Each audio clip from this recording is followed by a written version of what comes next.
السلام عليكم ورحمة الله وبركاته. الحمد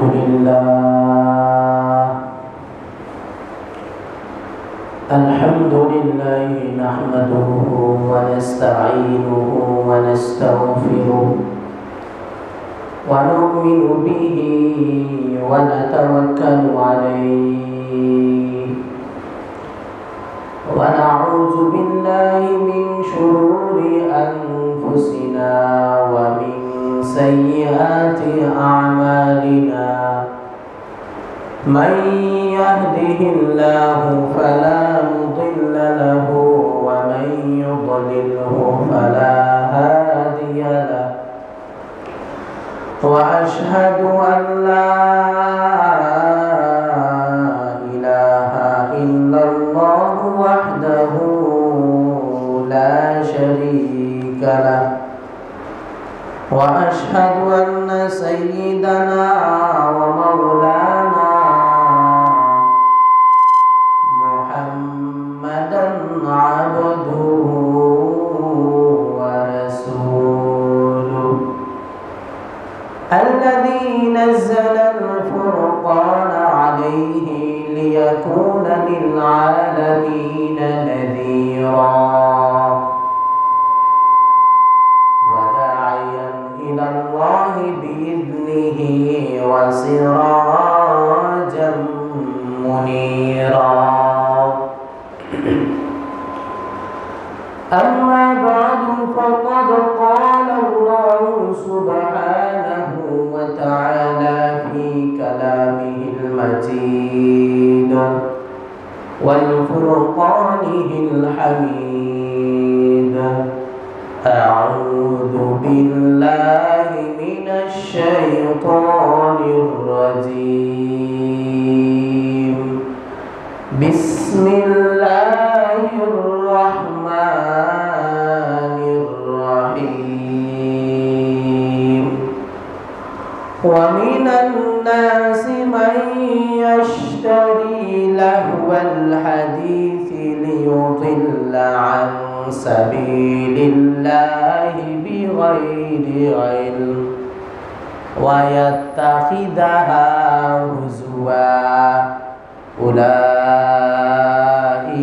لهم عذاب مهين. وقال رسول الله صلى الله عليه وسلم لا تدخلوا الملائكة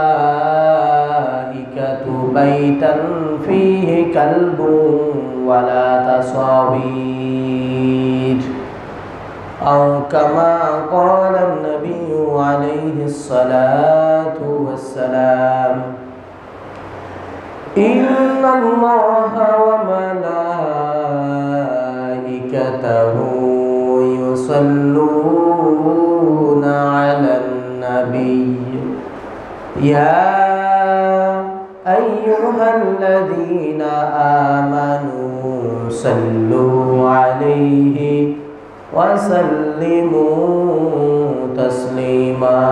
اللهم صل على سيدنا مولانا محمد وعلى آل سيدنا مولانا محمد. اللهم صل على سيدنا مولانا محمد وعلى آل سيدنا مولانا محمد.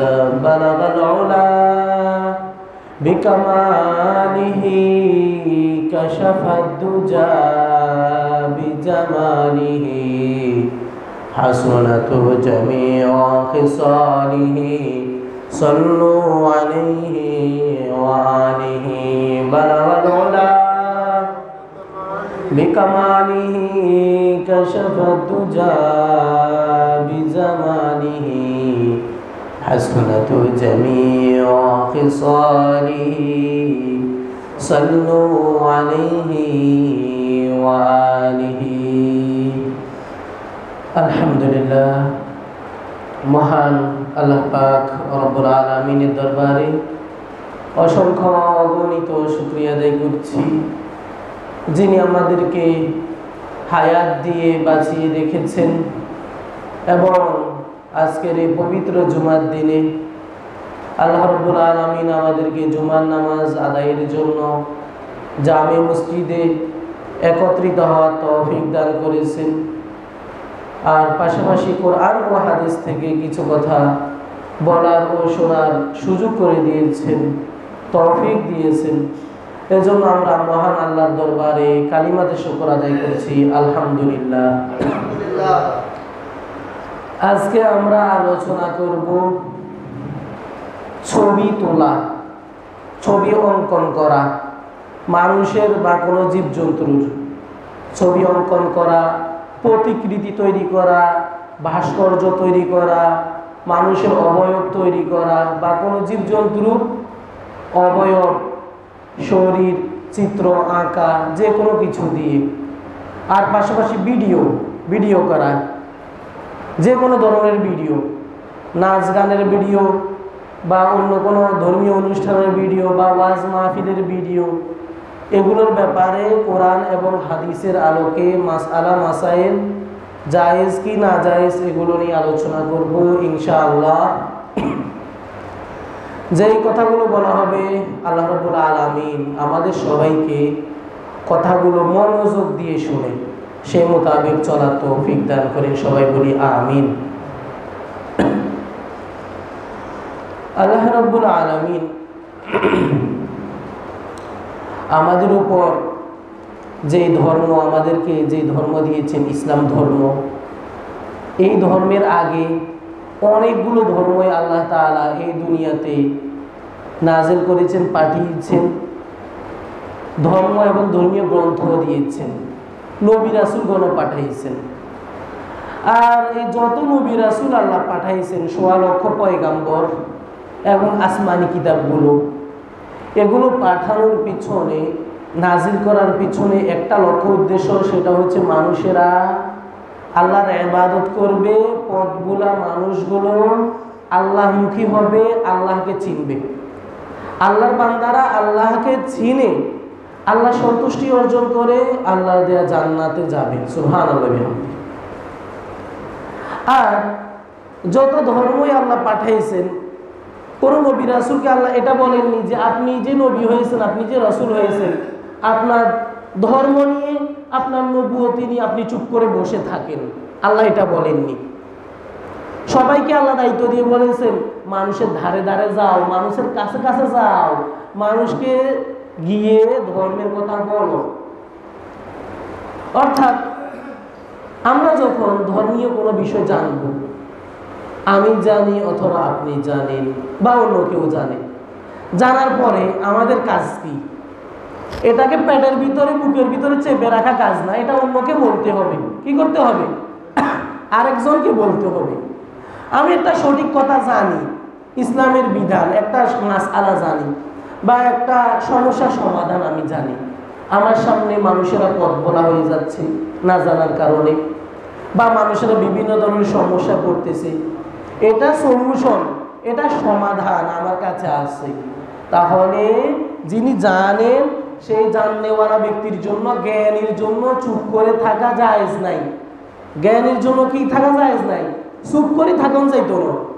আপনি যেটা জানেন এটা মানুষের বলতে হবে, মানুষদেরকে জানাই দিতে হবে যে এই বিষয়টা এরকম, এটার সঠিক সমাধান এরকম, এটা বলতে হবে। না বললে কি হবে? না বললে দেখা গেছে এটার যে ক্ষতিকর একটা প্রভাব যিনি চুপ করে থাকেন তার উপরেই পড়ে।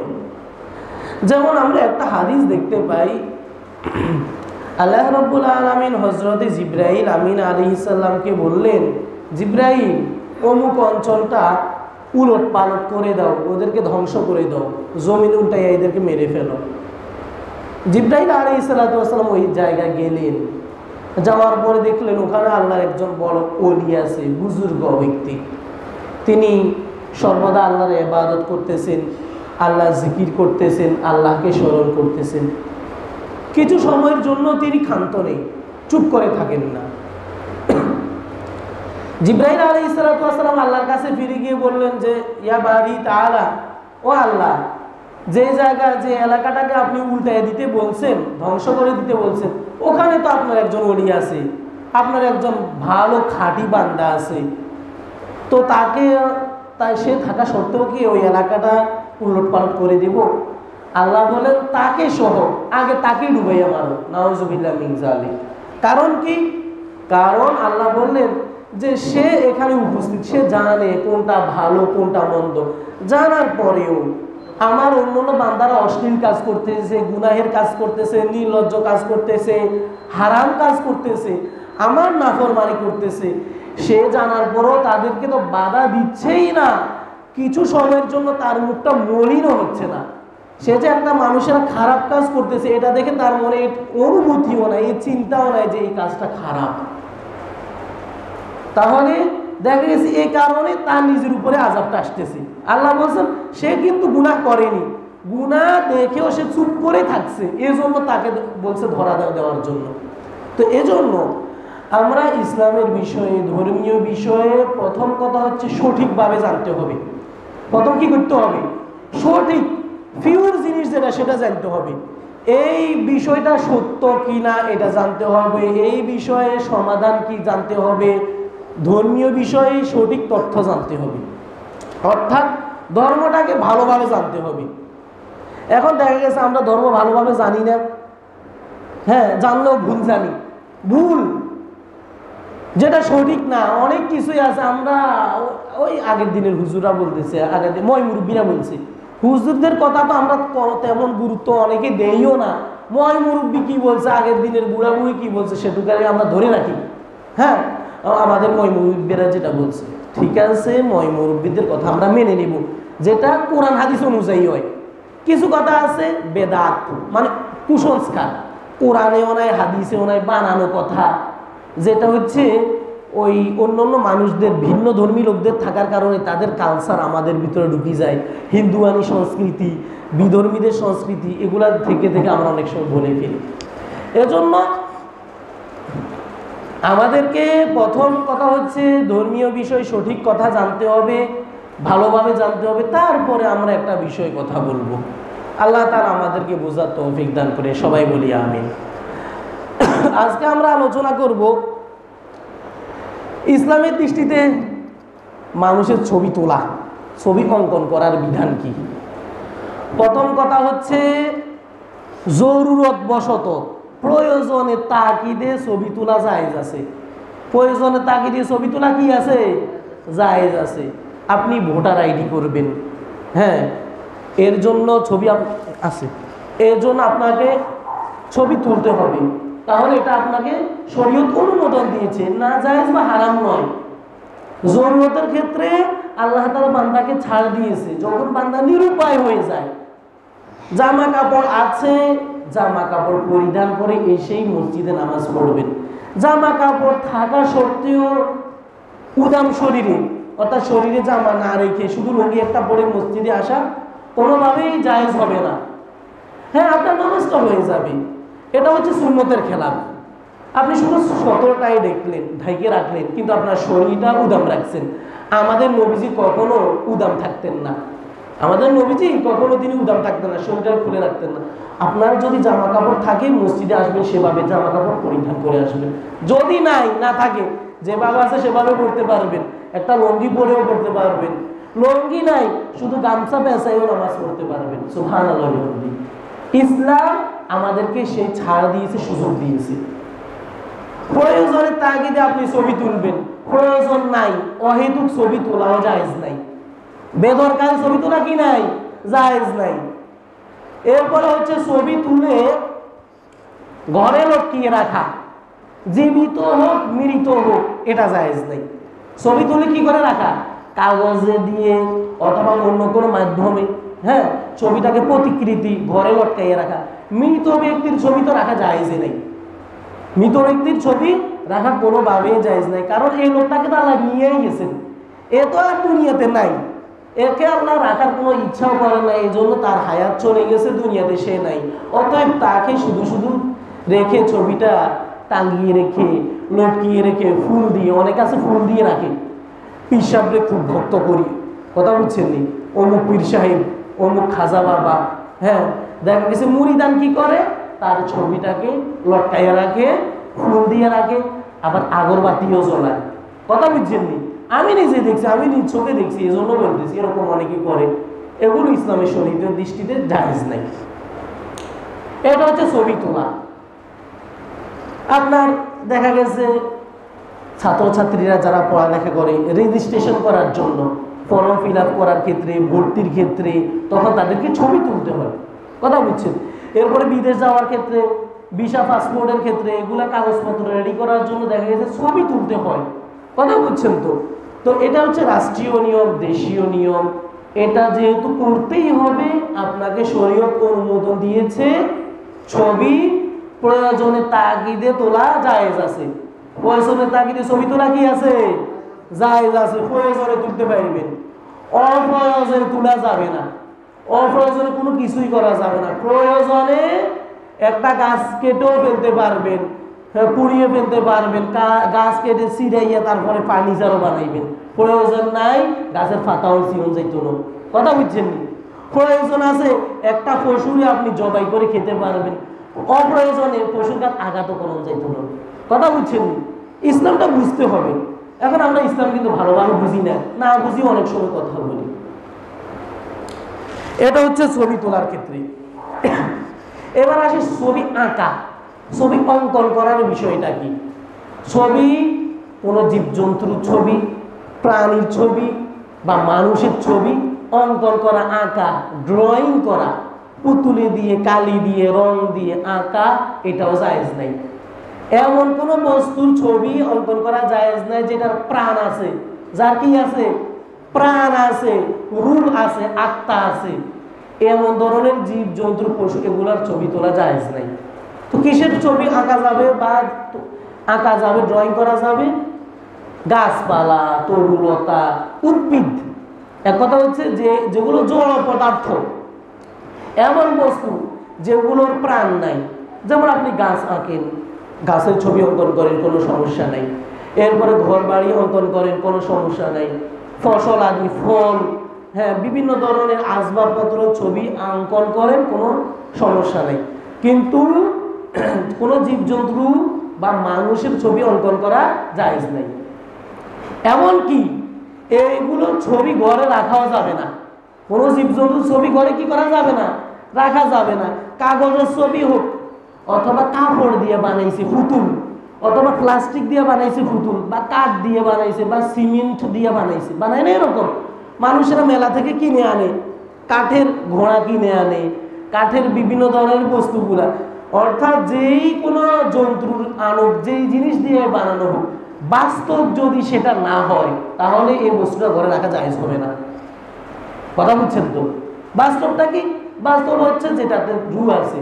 আপনি ঘরের মধ্যে হাঁস রাখেন, মুরগি রাখেন, বিড়াল ঘরে রাখেন, বাড়িতে কুকুর পালতেছেন, প্রয়োজনের তাগিদে বাড়ি পাহারা দেওয়ার জন্য জায়েজ হবে। আপনি গরু পালতেছেন, ছাগল পালতেছেন, মহিষ, ভেড়া, দুম্বা পালতেছেন, কোনো সমস্যা নাই। পশু পাখি যাই পালন করেন না কেন, কারণ এটার রূহ আছে, আত্মা আছে, আপনি পালন করতে পারবেন। যেটা রূহ নাই, আত্মা নাই, সেটা ঘরে রাখলেও জায়েজ হবে না, হাদিসে নিষেধ আছে। রাসূল বলেছেন, লা তাদখুলুল মালাইকা, আল্লাহর রহমতের ফেরেশতারা প্রবেশ করে না বাইতান, এমন ঘরে, ফিহি কালবুন ওয়ালা তাসাবির, যে ঘরে কুকুর বা কোনো জীবজন্তুর ছবি থাকে, নাউজুবিল্লাহ মিন যালিক। তাহলে আমরা সবাই তো চাই আমাদের ঘরে আল্লাহর রহমতের ফেরেশতা ঢুকুক, চাই কিনা? সবাই চাই ঘরে রহমত হোক। দেখেন, এই জন্য তো আমরা দোয়া করি, মিলাদ পড়াই, খতম পড়াই, বিভিন্ন ধরনের খতম করাই, হুজুরের কাছেও দোয়া চাই, চেষ্টাও করি যেন ঘরের থেকে বালা মুসিবত দূর হয়ে যায়, রোগ ব্যাধি যেন দূর হয়ে যায়, অশান্তি যেন দূর হয়ে যায়, কামাই রুজিতে যেন বরকত হয়, বিপদ আপদ রোগ শোক থেকে আমরা সবাই মুক্তি চাই। দুনিয়ার সকল মানুষই সবার ভালো চায়, সবাই নিজের কি চায়? ভালো চায়, সবাই নিজের ভালো চায়। একমাত্র ওই ব্যক্তি ছাড়া যে আল্লাহর রহমত থেকে নৈরাশ হয়ে গেছে, যে আল্লাহর রহমত থেকে কি হয়ে গেছে, নিরাশ হয়ে গেছে, সে লোকটা নিজের ভালো চায় না। দেখেন অনেক সময় মানুষে ফাঁসি দেয়, গলার দড়ি দেয়, বিষ খায়। তো কি জন্য সে বিষ খাইছে? হতাশা হয়ে গেছে, চিন্তা পেরেশানি, হতাশা হইয়া শেষ পর্যন্ত আল্লাহর রহমত থেকেও সে নৈরাশ হয়ে গেছে। তারপরে সে এরকম দুনিয়ার মায়া ত্যাগ করে। কিন্তু এমন অবস্থাকেও, সেই অবস্থাতেও তাকে ধৈর্য ধরতে হবে। তাকে কি করতে হবে? দুনিয়াতে যতদিন আপনি দেখবেন ততদিন সমস্যা থাকবো, যতদিন থাকবেন আপনি দুনিয়াতে ততদিন আপনার কি থাকবো, সমস্যাও থাকবো। বিভিন্ন ধরনের সমস্যা থাকবে, টেনশন থাকবেই। যত টেনশন, যত কিছু থাকুক, সব অবস্থাতেই ধৈর্য ধরতে হবে। সর্বাবস্থায় কি করতে হবে? ধৈর্য। ধৈর্যের বিকল্প আর কিছু নাই, সর্বাবস্থায় ধৈর্য ধরতে হবে। আল্লাহ কোরআনে বলেছেন, ওয়া আরদুল্লাহি ওয়াসিআ, আল্লাহর জমিন অনেক প্রশস্ত। ইন্নামা ইউওয়াফাস সাবিরুনা আজরাহুম বিগাইরি হিসাব। ইন্নামা, মূলত ইউওয়াফাস সাবিরুনা, যারা ধৈর্য ধারণ করে তাদেরকে বাড়াইয়া দেওয়া হয় আজরাহুম, তাদের প্রতিদান, তাদের বিনিময়, তাদের পাওনাগুলো বিগাইরি হিসাব, বেহিসাবি, অগণিত। সুবহানাল্লাহ। আপনি ধৈর্য ধরবেন, এটার ফল পেয়ে যাবেন। তো আমরা অনেক সময় অনেকে নৈরাশ হয়ে যায়, তারপরে সে গুনাহের কাজে লিপ্ত হয়ে যায়, নিজের জীবন শেষ করে দেয়। এছাড়া সবাই চাই আমার যেন ভালো হয়, আমার যেন মঙ্গল হয়, ঘরে যেন শান্তি হয়। শান্তি চাই, কিন্তু শান্তির কাজ আমরা করি না। শান্তি কি চাই? শান্তি হোক, কিন্তু নামাজ পড়ি না। চাই শান্তি হোক, কিন্তু হারাম খানা ছাড়তে পারি না। চাই শান্তি হোক, অসুখ বিসুখ না হোক, সুদ ছাড়তে পারি না। চাই শান্তি হোক, অসুখ বিসুখ না হোক, ঘুষ ছাড়তে পারি না। কথা কন না, এরকম হয় না? কিন্তু চাই শান্তি। চাই কে? চাই শান্তি, ভালোটাই চাই।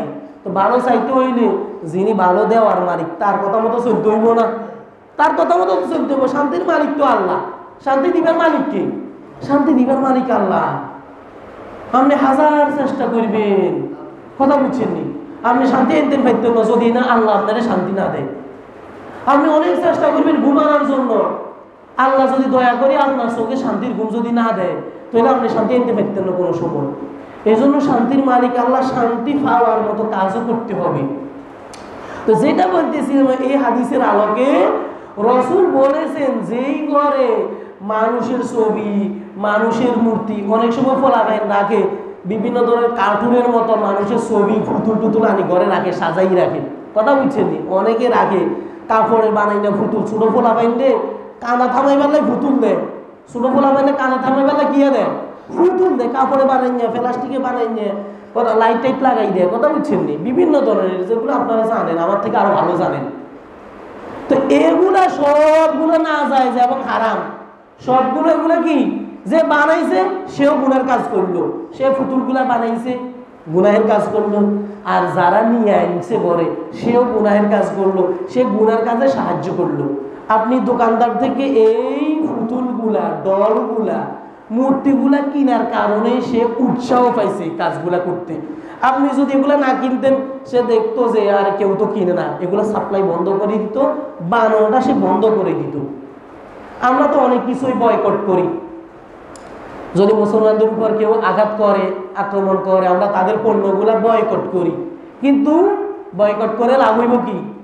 বয়কট করে কোনো লাভ হইব নি। এমন একটা সময় ছিল ইসলামের শুরু যুগে, মানুষেরা দোয়া করতো, আল্লাহর পক্ষ থেকে সাহায্য আসতো। মানুষ দোয়া করলে কি হইতো? সাহায্য আসতো। হুজুর মোল্লা মুরব্বি দিয়ে দোয়া করানো লাগতো না। এখন আমরা দোয়া করি, হুজুর বাড়ি বেশি খাওয়াই দিলেও দোয়া কবুল না। ফিলিস্তিনের মানুষ সবাই রে কাটি কাটি টুকরা করিয়া লাইতেছে। কথা বুঝছেন নি? ফুড়ি ফেলাইতেছে। 2017 সালে, 17 এবং 18 সালের দিকে মিয়ানমারের মানুষগুলারে, বার্মাতে মিয়ানমারে রোহিঙ্গাদেরকে কাটি কাটি টুকরা টুকরা করে গুস্তের ভাগ বসাইছিল। আমি ফেসবুকে ভিডিওতে দেখছিলাম। জীবন্ত মানুষগুলারে গর্তের ভিতরে ফালাই ফেলায় পেট্রোল দিয়ে মারি ফেলছিল। সবাই মুসলমান, সাহায্য আসে নাই কেন? এখনো যে ফিলিস্তিনের লোকদেরকে মারতেছে, মারা হইতেছে অনেক মানুষ। তো এরাও তো আল্লাহর বান্দা, তারা আল্লাহর বান্দা নয়নি? আল্লাহ তো এখনো আছে জীবিত। আল্লাহ আসেনি? আল্লাহ আছে, হ্যাঁ আল্লাহ তো থাকবো। দোয়া কবুল হয় না, আকাশে তুমি সাহায্য আইয়ে না কিনলে ঘটনা কি? আগে তো সাহায্য আসতো। কোরআনে কারিমে আল্লাহ তাআলা 10 নম্বর পারাতে বলছে ওয়ালাকাদ নাসারাকুমুল্লাহু বিবাদরি ওয়া আনতুম আযিল্লাহ। আল্লাহ বলেন ওয়ালাকাদ নাসারাকুমুল্লাহ, অবশ্যই আল্লাহ তাআলা তোমাদেরকে বদরের যুদ্ধে সাহায্য করেছে। সুবহানাল্লাহ বিহামদি। তো যে বদরের যুদ্ধে আল্লাহ তাআলা মুসলমানদেরকে সাহায্য করেছেন, সে আল্লাহ তো এখনো জীবিত আছেন। আছেন কিনা বলেন? তো আল্লাহ তাআলা থাকার পরেও হ্যাঁ আমরা মুসলমানও আছি, এখন সংখ্যা গরিষ্ঠ, মুসলমান অনেক বেশি। এই যে ফিলিস্তিন মুসলমানদেরকে মারতেছে, চারিদিকে কিন্তু ইসলামিক কান্ট্রি, কাতার, কুয়েত, লিবিয়া, লেবানন, হ্যাঁ এরপরে সৌদি আরব। মানচিত্র দেখলাম গতকালকে, পরশু দেখলাম মানচিত্র, ইসরায়েলের চারপাশে সব ইসলামিক কান্ট্রি, সবগুলো মুসলমান দেশ, এবং আরব আমিরাত। অল্প সংখ্যক মুসলমান এরকম নয়, সবগুলা নামও মুসলমান, কাজেও মুসলমান। এই দেশগুলাতে অধিকাংশ মানুষের হচ্ছে মুসলমান। ভিন্ন ধর্মীরা এইসব দেশে কামলা দেওয়ার জন্য গেছে। ভিন্ন ধর্মীরা এইসব দেশে কি জন্য গেছে? কামলা দেওয়ার জন্য গেছে। সৌদি আরবে ভারতের লোকেরা আছে, এরা কামাই রুজি মজুরি করিবার লাগেছে। কি করার লাগেছে? কামলা দেওয়ার জন্য গেছে। আরব কান্ট্রি, চারিদিকে আরব কান্ট্রি, মুসলমানদের সব ফিরি মারি ফেলাইতেছে। মুসলমান দোয়া করলেও কাম হয় না। কারণ কি? কারণ তো যে কোনো এক জায়গাতে আছে, ফ্যান্স যে কোনো এক জায়গাতে আছে না। এক নম্বর ফ্যান্স হয়েছে আমাকে ইমান দুর্বল, ইমান নেই। এক নম্বর হয়েছে কি? ইমান না, আমি মুসলমান। 2 নম্বর হয়েছে হিংসা বিদ্বেষ, হিংসা হিংসি, রেশারেশি, ঘেঁষাঘেঁষি। কথা বুঝছেন নি? দেখেন না, সাধারণ আপনারা তো ওয়াজ মাহফিলেও যান, ওয়াজও দেখবেন, মানুষে লাখ টাকা দিয়ে ওয়াজের অ্যারেঞ্জমেন্ট করে মানুষের কিছু ধর্মের কথা শোনানোর জন্য, কিছু ইসলামের কথা শোনানোর জন্য, মানুষের কিছু একটা হেদায়েত কই যাবো, বাড়িতে যায় আমল করব। তো কি হয়? গিবত, শেখায়েত, এক হুজুরে আরেক হুজুরের গিবত করেনি। আমি কিন্তু কারো বিরুদ্ধে বলতেছি না, আমি কারো বিরুদ্ধে নয়, সবাইরে সমান চোখেই দেখি। বড় হুজুর, ছোট হুজুর, আলিয়ারও কমই রোগ, যে ধরনের হোক সবাইরে সমান চোখেই দেখি। খারাপ দ্বারে খারাপ করতে হইব, বালাটারে বালা করতে হইব। কথা বুঝছেন?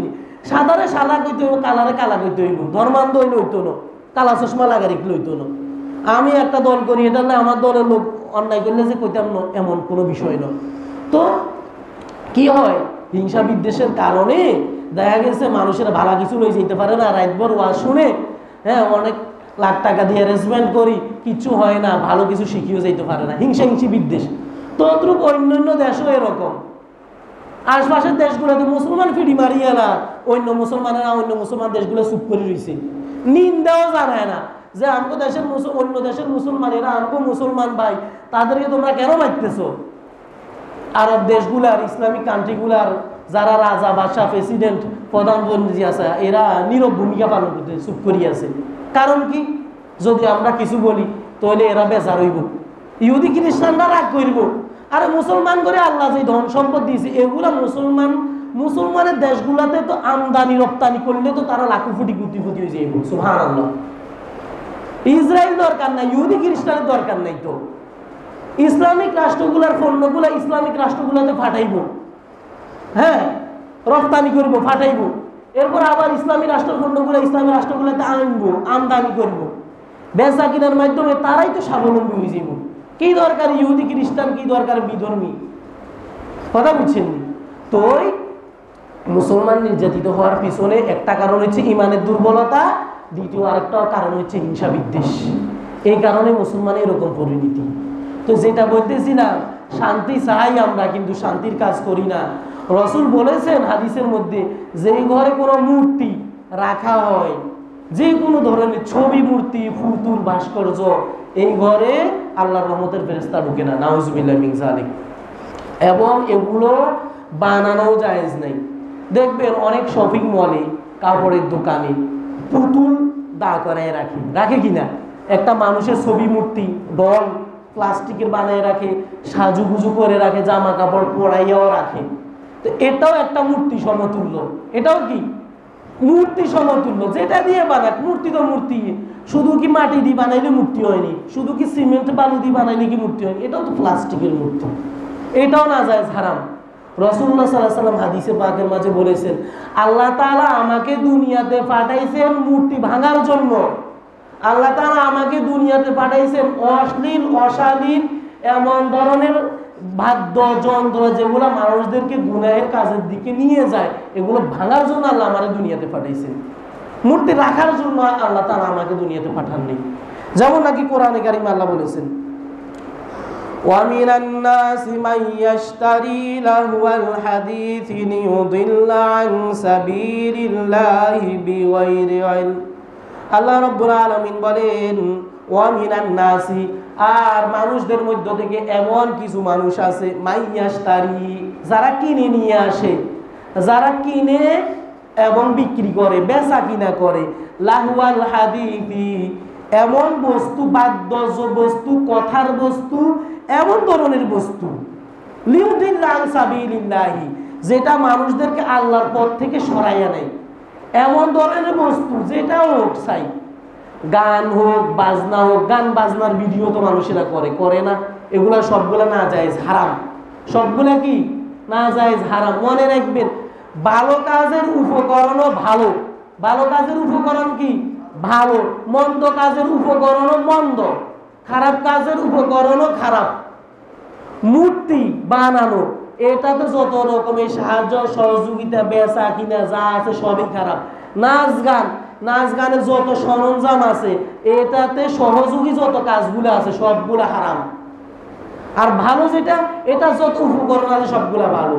আপনি নামাজ পড়বেন, নামাজ আদায়ের জন্য মুসল্লা দরকার, ওযু করা দরকার, মসজিদে আসা দরকার, পাংখা কিনবেন, মসজিদ নির্মাণ করবেন, সবগুলাতে আপনি নামাজে সওয়াব পাবেন, সুবহানাল্লাহ, সদকার সওয়াব পাবেন। মসজিদ নির্মাণ করতেছেন, মসজিদে দান করতেছেন, সবগুলা সওয়াবের কাজ। আর যদি ফালা গান, যাত্রা গানের আয়োজন করেন, সেখানে তো মানুষেরা খরচ করেনি। যাত্রা গান, ফালা গান, অনুষ্ঠান, ডেক সেট, সাউন্ড বক্স, কত কিছু, নর্তকী আনে মানুষেরা, বিয়ের অনুষ্ঠানে, জন্মদিনের অনুষ্ঠানে, বিভিন্ন অনুষ্ঠানে নর্তকী আনি, ডান্সার আনিও নাচায়, সবগুলা হারাম। সবগুলা কি খারাপ কাজে যত উপকরণ আছে, অর্থ কড়ি, টাকা পয়সা, সময়, যত কিছু করছে সবগুলা গুনাহের কাজে যাইব। আর ভালো কাজে যত উপকরণ আছে সবগুলো ভালো কাজে যাইব। এখন বিষয় হচ্ছে, এমন কিছু জিনিস আছে যেটা বস্তু কোনো দায়ী না, এমন কিছু বিষয় আছে, যন্ত্র আছে যেটা বস্তু দায়ী না, এটা মানুষের ব্যবহারের উপর নির্ভর করে। মানুষ চাইলে সেটাকে ভালো কাজে ব্যবহার করতে পারে, মানুষ চাইলে সেটাকে মন্দ কাজে ব্যবহার করতে পারে। একটা অস্ত্র, মনে করেন একটা পিস্তল, আপনি অস্ত্রটা দিয়া পাখিও শিকার করতে পারবেন চাইলে, আবার মানুষের গুলি করে মারিয়ে ফেলাইতে পারবেন, পারবেন নি? পারবেন, আপনার ইচ্ছা। এখন যদি পাখি আপনি শিকার করেন, পাখিটা জবাই করে খাইবেন, হালাল।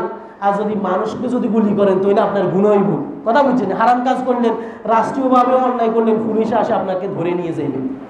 একটা চাকু, চাকু দিয়ে আপনি চাইলে পশু জবাই করতে পারবেন, আবার ইচ্ছা করলে আপনি মানুষেরও জবাই করে দিতে পারবেন। কথা বুঝছেন নি? এখন চাকুর কি কোনো অপরাধ আসেনি? কথা কর না। অস্ত্রটার কি কোনো অপরাধ আসেনি? হ্যাঁ, তো কোনো অপরাধ করে না। আপনি কি এটা করতে পারেনি না? অস্ত্র বানানো আমাদের দেশে নিষেধ, চাকু বানানো আমার দেশের নিষেধ, কিনলাই মানুষের চাকরি মানুষের জমা করিয়া না, এটা কি করণ যাইবনি? এটা মানুষের উপর বিধান দিতে হইব, আইন জারি করতে হইব, মানুষ মানুষের খুন করা যাইতো না। কথা বুঝছেন? মানুষ মানুষের ক্ষতি করা যাবে না, এমন কিছু বিষয় আছে। তদ্রুপ মোবাইল, ভিডিও, এমন ধরনের বিষয় আছে। ইলেকট্রনিক্স যেগুলো, প্রযুক্তিকে আমরা কোনোভাবে অস্বীকার করতে পারবো না। বর্তমানে যুগটা হয়েছে প্রযুক্তির যুগ। বর্তমানের যুগটা কিসের যুগ? প্রযুক্তির যুগ, মিডিয়ার যুগ, ইলেকট্রনিক্সের যুগ। এই যে ফিলিস্তিনের মানুষদেরকে যে মারা হচ্ছে, আমি আর আপনি কি সরাসরি যাই দেখছিনি? কথা কন, আমরা কি দেখছিনি? আমরা কেউ দেখি না তো, কথা কইবেন না, আমরা কেউ দেখি নাই। তো আমরা কিভাবে জানছি কিভাবে? প্রযুক্তির মাধ্যমে, আমরা মোবাইলের মাধ্যমে জানছি, মিডিয়ার মাধ্যমে জানছি, টিভির মাধ্যমে জানছি, খবরের মাধ্যমে জানছি। আমরা সবাই কিন্তু প্রযুক্তি নির্ভরশীল। প্রযুক্তিকে কোনোভাবেই আপনি ছাড়তে পারবেন না, এটা আমাদের জীবনের সাথে আঙ্গাঙ্গিভাবে জড়িত।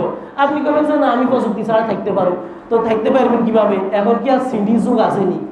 আপনার ছেলে বিদেশ, আপনি কথা কইবেন কেমনি? সিডি দিয়ে কথা কওয়া যাবে না, মোবাইলে কথা কইবেন। কত উন্নত!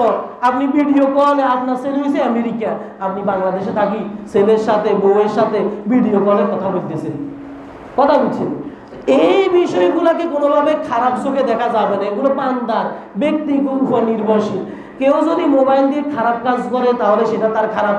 অশ্লীল ভিডিও দেখে, অশ্লীল সিনেমা দেখে, বা অশ্লীল ভিডিও যদি কেউ তৈরি করে, কন্টেন্ট ক্রিয়েটর অনেকে আছে ভিডিও তৈরি করে, অশালীন ছবি, অশালীন ভিডিও, হ্যাঁ অশ্লীল ভিডিও, নাচ গানের খারাপ ভিডিও যেগুলা করা হয় এগুলা সব খারাপ। এগুলা সব কি?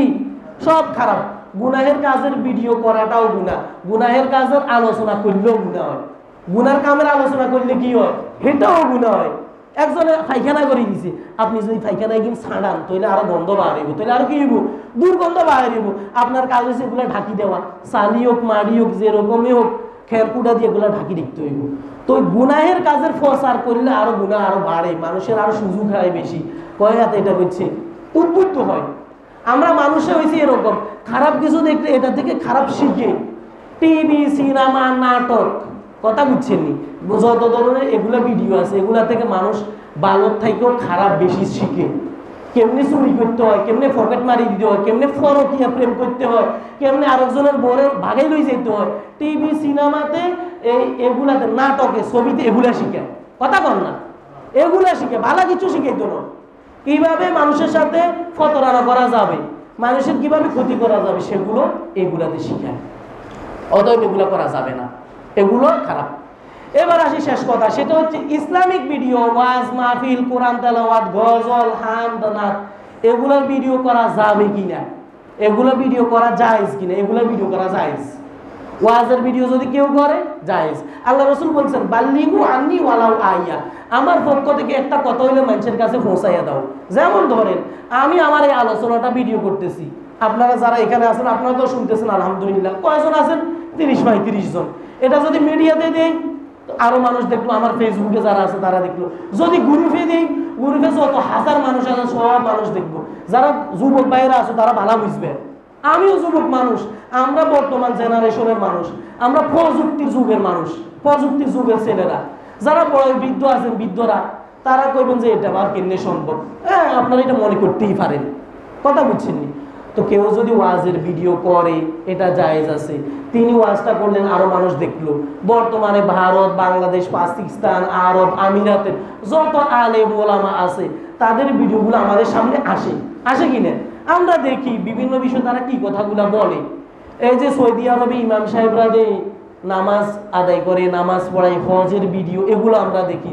দেশের বিভিন্ন ধরনের ভিডিওগুলো আমরা ইন্টারনেটের মাধ্যমে আমরা জানি। এখন প্রশ্ন হচ্ছে, আপনারা কইতে পারেন যে হুজুর আপনি এই কথা কিনলেই বলছেন। আমার কানে খবর আসছে, এমনকি সভাপতি সাহেব ইমাম সাহেবের মাধ্যমে আমাকে জানিয়েছেন আমি কেন ভিডিও করি, আপনারা নাকি অনেকে আপত্তি করছেন। এখন বিশেষ আপত্তি করার কারণটা কি?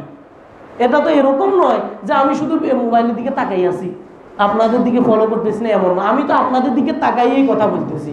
এটা কারণে কি ভিডিও চলতেছে না কতক্ষণ হয়েছে আমি সেটা খেয়াল রাখি না। আমি আমার কথার দিকে খেয়াল রাখি আর ঘড়ির টাইমের দিকে খেয়াল রাখি কটা বাজছে, কথা বুঝছেন। তো আসলে কথা হচ্ছে যে বিষয়ে জানেন না সেই বিষয়ে জানার চেষ্টা করবেন, ভালোভাবে জানবেন। আর বৈধ বিষয়ে বাধা দেওয়াটাও অনুচিত। বৈধ বিষয় আল্লাহ বলছেন তাআওয়ানু আলাল বিররি ওয়াত তাকওয়া, ভালো কাজে আল্লাহর ফরজগারি খোদাবিধিতে তোমরা একে অন্যকে সাহায্য করো। ওয়ালা তাআওয়ানু আলাল ইসমি ওয়াল উদওয়ান, এবং তোমরা সাহায্য করিও না, একে অন্যকে সহায়তা করিও না ইসমি গুনাহের কাজ, ওয়াল উদওয়ান এবং আল্লাহর অবাধ্যতায়, কথা বুঝছেন নি। এটা এখানে কোনো নাচেরও ভিডিও হচ্ছে না, গানেরও ভিডিও হচ্ছে না, আমি কোনো গীবতও করতেছি না, কথা বুঝছেন, অশ্লীল কথাও বলতেছি না, কথা বুঝছেন। তো তো এই বিষয়ে আপনারা আসলে আপত্তি যারা করছেন, কে করছে বা কারা করছে আমি তো জানি না, যেটা করছেন আসলে এটা ঠিক না। আপনারা আমাকে জিজ্ঞেস করতেন, আমাকে বলতেন যে হুজুর এই আপনি যে ভিডিও করতেছেন এটা কি বৈধ কিনা, এটা কি জায়েজ কিনা, আপনি যে করতেছেন। হ্যাঁ, আপনি বলতে পারেন অন্য কেউ করে না, তারা করে না, সেটা তাদের ব্যাপার। কেউ যদি ফাগরি মাদার দেয় সেটা তার ব্যাপার, ফাগরি মাদার না দিলেও সেটাও তার ব্যাপার, কোনো সমস্যা নেই, কথা বুঝছেন। তো তো এটা আসলে আপনারা যারাই আলোচনা করছেন, যদি দোষ হয়, দোষের বিষয়ে আলোচনা করা হয়েছে গীবত, এটা তো আমার কোনো দোষও নয়, এটা আমার কোনো দোষ নেই। এমন যদি কোনো বিষয় হইতো আঙ্গ হুজুর বিড়ি সিগারেট খায়, হুজুরে কইন বিড়ি সিগারেট খাইতো না, যে না খায় এমন হুজুর হিসেবে আমরা নামাজ উঠতাম না, তো এলে কথা কান খাইতো। আঙ্গ হুজুরে সুদ খায়, হুজুরে কইন সুদের কারবার না করে, হুজুরে ঘুষ খায়, হুজুরে কইন যে ঘুষের কারবার না করে, হুজুর দাড়ি কাটে, শেভ করে, দাড়ি এক মুষ্টির তুলো কম কাটে, কম রাখে, কথা বুঝছেননি। বা হুজুরে চুল ইহুদি খ্রিস্টানের মতো কাটে, বা হুজুরে লম্বা জামা কাঁদ দেয় না, ছোটো জামা কাঁদ দেয়, হ্যাঁ সুন্নতি পোশাক গায়ে দেয় না, এমন ধরনের কোনো বিষয় হইতো তো এই কথাটা মেনে নেওয়া যাইতো। হ্যাঁ এমন বিষয় আপনারা আপত্তি তুলছেন, এটা আসলে গ্রহণযোগ্য নয়। কথা বুঝছেন, এটা গ্রহণযোগ্য না, এটা শুধু শুধু বললেন। আর বললে আপনার লাভটা হইল কি? বলছেন তো বলছেন, সভাপতি সাহেবের কাছেও যে কমপ্লেন জানাইছেন, এরপরে ইমাম সাহেব আমার কাছে এটা আসি বলছে। তো আমি বলছি আচ্ছা ঠিক আছে, আমি জুমায়ের বয়ানে এগুলোর বিষয়ে আলোচনা করব। সার কথা হয়েছে এটা, ভালো কাজের যত উপকরণ আছে সবগুলা ভালো। ভালো কাজের উপকরণ কি? ভালো। আর খারাপ কাজে যত উপকরণ আছে, যত মাধ্যম আছে, যত সহায়তা আছে, সবগুলা খারাপ। ইসলামিক ভিডিও করা ভালো, ইসলামিক ওয়াজ ভালো, হাদিসের দরজ কোরআনের আলোচনা ভালো, এটা ভিডিওটা আপনি করতে পারবেন, প্রচার করতে পারবেন, জায়েজ আছে।